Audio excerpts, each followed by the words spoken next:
और रूस के राष्ट्रपति व्लादिमीर पुतिन ने प्रधानमंत्री नरेंद्र मोदी की जमकर तारीफ की है। उन्होंने मोदी सरकार की मेक इन इंडिया पॉलिसी की मिसाल देते हुए रूस में भी ऐसी ही पॉलिसी को लागू करने की बात कही। कार्यक्रम में कही जिसमें रूस के जाने माने कई दिग्गज शामिल हुए थे। इस मौके पर पुतिन ने प्रधानमंत्री नरेंद्र मोदी को अपना और रूस का महान दोस्त बताया। Созидательного пути развития у нас безусловно есть. Уже сейчас наша компания производит продукцию с прекрасными характеристиками, которая зачастую ни в чем не уступает. पुतिन ने भारत की मेक इन इंडिया नीति का उदाहरण देते हुए एक ऐसी अर्थव्यवस्था के निर्माण का आह्वान किया जो विदेशी आयातित उत्पादों का उपभोग करने के बजाय घरेलू आधुनिक वस्तुओं, सेवाओं और प्रौद्योगिकी का उत्पादन करे। उधर अमेरिका के मीडिया का दावा है कि वैगनर ग्रुप के मुखिया येवगेनी प्रिगोजिन ने रूस के रक्षा मंत्री और सेना प्रमुख को पकड़ने का प्लान बनाया था, लेकिन इस साजिश का पर्दाफाश होने पर मजबूरी में उन्हें अपने लड़ाकों को मॉस्को कूच करने का आदेश देना पड़ा, क्योंकि येवगेनी प्रिगोजिन के इस प्लान की जानकारी रूस की खुफिया एजेंसी एफएसबी के हाथ लग चुकी थी। अमेरिकी मीडिया के मुताबिक यूक्रेन के पूर्वी हिस्से में जंग लड़ने के दौरान वैगनर ग्रुप के चीफ रूसी सेना के अधिकारियों से बेहद नाराज थे, क्योंकि उन्हें हथियार नहीं मिल रहे थे। इसी वजह से प्रिगोजिन बौखला गए और उन्होंने रूस के रक्षा मंत्री सर्गेई शोइगु और सेना प्रमुख वैलेरी गेरासिमोव को पकड़ने की योजना बनाई। दावा है कि ये दोनों जब यूक्रेन की सीमा के नजदीक एक इलाके का दौरा करने आए तभी उन्हें पकड़ने का प्लान बनाया गया था, लेकिन इस बात की जानकारी मिलते ही एफएसबी ने वक्त रहते उन दोनों को मॉस्को भेज दिया, जिससे प्रिगोजिन का प्लान फेल हो। अमेरिकी अखबार न्यूयॉर्क टाइम्स ने दावा किया कि वैगनर ग्रुप की बगावत से भड़के बेलारूस के राष्ट्रपति अलेक्जेंडर लुकाशेंको ने पुतिन को ही इसके लिए जिम्मेदार ठहरा दिया। पिछले हफ्ते येवगेनी प्रिगोजिन के आदेश पर वैगनर ग्रुप के लड़ाकों ने मॉस्को की तरफ कूच किया था, लेकिन बाद में रूस की सरकार के साथ उन्होंने समझौता कर लिया और फिर वैगनर ग्रुप के चीफ येवगेनी प्रिगोजिन अपने लड़ाकों को लेकर बेलारूस चले गए। इस बीच अमेरिकी अखबार ने न्यूयॉर्क टाइम्स ने दावा किया कि बगावत की इस घटना को लेकर बेलारूस के राष्ट्रपति अलेक्जेंडर लुकाशेंको ने अपने दोस्त पुतिन पर ही निशाना साध दिया। खबर है कि लुकाशेंको ने रूस के रक्षा मंत्री सर्गेई शोइगु और वैगनर ग्रुप के मुखिया येवगेनी प्रिगोजिन के बीच जारी तनातनी को बगावत की असली वजह बताया और आरोप लगाया कि पुतिन ने ये सब कुछ जानते हुए भी कोई कदम नहीं उठाया, जिससे उन दोनों में मतभेद इतने बढ़ गए कि प्रिगोजिन अपने लड़ाकों को लेकर मॉस्को रवाना हो गए थे। उधर अमेरिकी अखबार द न्यूयॉर्क टाइम्स ने दावा किया कि वैगनर ग्रुप के लड़ाकों ने बेलारूस की राजधानी मिन्स्क के नजदीक एक खुफिया जगह पर अपना नया ठिकाना बना लिया।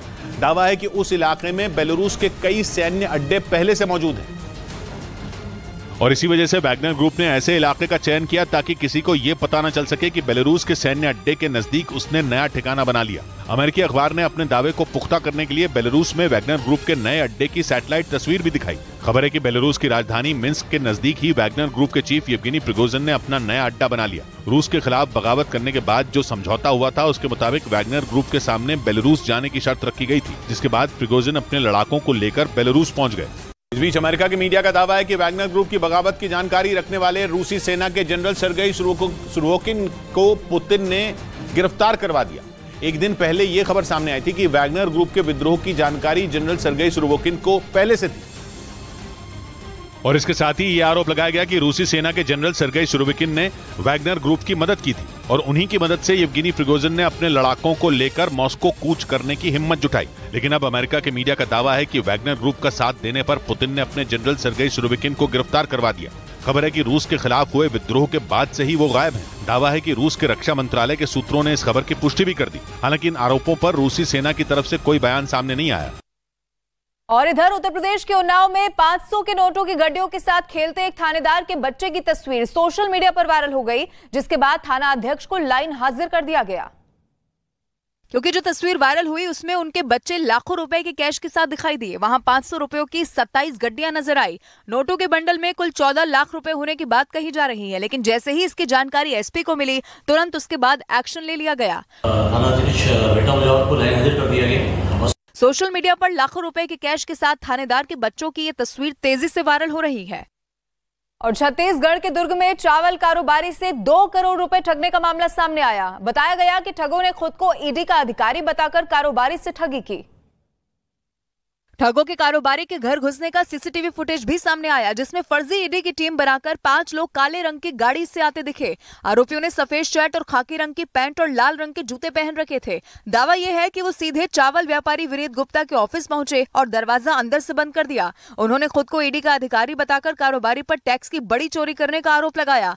आरोपियों ने कारोबारी के ऑफिस की तलाशी ली और वहां 2 करोड़ रुपए कैश मिला, जिसके बाद वो 2 करोड़ कैश के साथ ही कारोबारी को अपनी गाड़ी में बैठाकर लेकर चले गए। बाद में कारोबारी को राजनांदगांव के सामने टोल प्लाजा के पास ही उतार दिया। हालांकि उसके बाद कारोबारी को अपने साथ ठगी होने की आशंका हुई तो उसने मोहन नगर थाने में शिकायत दर्ज करा दी। फिलहाल पुलिस पूरे मामले की जांच कर रही है। इधर यूक्रेन के मीडिया ने दावा किया कि वैगनर ग्रुप के विद्रोह के बाद पुतिन के परमाणु हथियारों का ब्रीफकेस रखने वाले जनरल वैलेरी गेरासिमोव गायब है। दावा है कि वैगनर ग्रुप के मॉस्को कूच करने और फिर रूस के साथ समझौता होने के बाद से ही उनका कोई पता नहीं है। जबकि पुतिन ने यूक्रेन से जारी जंग में इसी जनरल को कमांडर की जिम्मेदारी सौंपी है और जनरल वैलेरी गेरासिमोव की देखरेख में ही रूसी सेना जेलेंस्की के सैनिकों से युद्ध लड़ रही है। लेकिन यूक्रेन के मीडिया का दावा है कि वैगनर ग्रुप की बगावत के बाद से ही जनरल गेरासिमोव कहीं नजर नहीं आए। इस बीच खबर यह भी है कि विद्रोह के दौरान येवगेनी प्रिगोजिन ने मांग की थी कि जनरल गेरासिमोव को वैगनर ग्रुप के हवाले कर दिया जाए, जिसके बाद से ही वो लापता हो गए। आशंका जताई गई कि उनके साथ कोई अनहोनी हुई है। जनरल वैलेरी गेरासिमोव पुतिन के परमाणु हथियारों को चलाने वाले ब्रीफकेस रखने वाले 3 अधिकारियों में एक माने जाते हैं। वहीं पश्चिमी मीडिया ने दावा किया कि ईयू यानी यूरोपियन यूनियन रूस के बाद अब ईरान पर प्रतिबंध लगाने की तैयारी में है। माना जा रहा है कि ईरान को यह सजा जंग में रूस की मदद करने की वजह से मिली। यूरोप के देशों का मानना है कि इन प्रतिबंधों के बाद ईरान को बैलिस्टिक मिसाइल बनाने में परेशानी आएगी, क्योंकि इन मिसाइलों को बनाने के लिए उसे यूरोप के देशों की जरूरत पड़ेगी। यूरोपियन यूनियन का आरोप है कि ईरान ने कई बार चेतावनी देने के बावजूद जंग में रूस की मदद करना नहीं छोड़ा। यहाँ तक कि उसने अपने सबसे खतरनाक शाहिद 136 ड्रोन भी रूसी सेना को दिए, जिनकी मदद से रूस ने यूक्रेन में जबरदस्त तबाही मचाई। पश्चिमी मीडिया के मुताबिक ईरान के इसी रवैये से तंग आकर यूरोपियन यूनियन ने उस पर लगाम लगाने का फैसला लिया। उधर रूस को पटकनी देने के लिए अमेरिका ने यूक्रेन को और हथियार देने का ऐलान कर दिया। पश्चिमी मीडिया के मुताबिक यूक्रेन को अमेरिका से गोला बारूद और मिसाइलों की नई खेप मिलेगी, जिनका इस्तेमाल जेलेंस्की की सेना पुतिन की फौज को सबक सिखाने के लिए करेगी। अमेरिका की तरफ से यूक्रेन को हथियारों की नई खेप देने का यह ऐलान ऐसे वक्त किया गया जब वैगनर ग्रुप ने पुतिन के खिलाफ बगावत का बिगुल बजा दिया। पश्चिमी मीडिया के मुताबिक अमेरिका ने यूक्रेन को $50 करोड़ यानी भारतीय रुपयों में करीब 4000 करोड़ की मदद देने का ऐलान किया, जिसके तहत गोला बारूद, मिसाइलें और बख्तरबंद गाड़ियां यूक्रेन भेजी जाएंगी। मतलब यह कि वैगनर ग्रुप से मिले झटके के तुरंत बाद यूक्रेन और अमेरिका पुतिन को एक और बड़ा झटका देने की तैयारी में है, जिसने पुतिन की टेंशन बढ़ा दी। इस बीच पश्चिमी मीडिया के मुताबिक यूक्रेन जल्द ही पोलैंड से ऐसी घातक मिसाइलें खरीदने वाला है जो जमीन के साथ ही समंदर में भी तबाही मचा सकती हैं। दावा किया गया कि ये मिसाइलें करीब 250 किलोमीटर की दूरी पर मौजूद दुश्मन को मार गिराने में सक्षम है। यानी जंग में जल्द ही रूसी फौज की मुश्किलें बढ़ सकती हैं। पश्चिमी मीडिया के मुताबिक यूक्रेन ने पोलैंड से NSM यानी नेवल स्ट्राइक मिसाइल खरीदने को लेकर बातचीत भी शुरू कर दी और दावा किया गया कि जल्द ही दोनों देशों के बीच इन खतरनाक मिसाइलों को लेकर समझौता किया जा सकता है। NSM मिसाइलों की सबसे बड़ी ताकत यह है कि इन्हें जमीन के साथ साथ समंदर में भी हमले के लिए इस्तेमाल किया जा सकता है, यानी इनके जरिए दुश्मन के सैन्य बंकर से लेकर जंगी जहाज तक को निशाना बनाया जा सकता है। ऐसे में अगर ये घातक मिसाइलें यूक्रेन को मिल जाती हैं तो जंग में पुतिन की सेना की मुश्किलें बढ़ सकती हैं।